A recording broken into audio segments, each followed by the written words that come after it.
রাধে রাধে। শ্রীকৃষ্ণের ব্রজলীলা অর্থাৎ রাসযাত্রা দেখতে এবার আমরা গিয়েছিলাম রসুল্লাপুরে।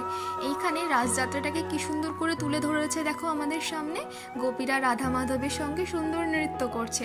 এর পাশাপাশি এখানে শ্রীকৃষ্ণের বিভিন্ন অলৌকিক কাজকর্মকেও আমাদের সামনে সুন্দর করে ফুটিয়ে তোলার চেষ্টা করেছে।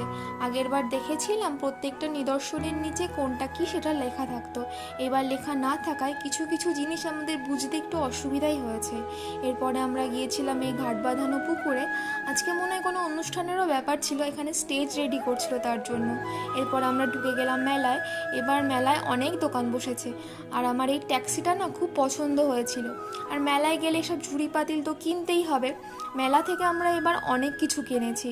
এই দেখো না, বাটি হাতা চামচ কিচ্ছু বাদ দিইনি, যা পেয়েছি মেলায় সব কিনে নিয়েছি। আর আমি এই দুটো কানের কিনেছিলাম, আর বাকি সব মা কাকি আর ঠাম্মারা মিলে কিনেছে।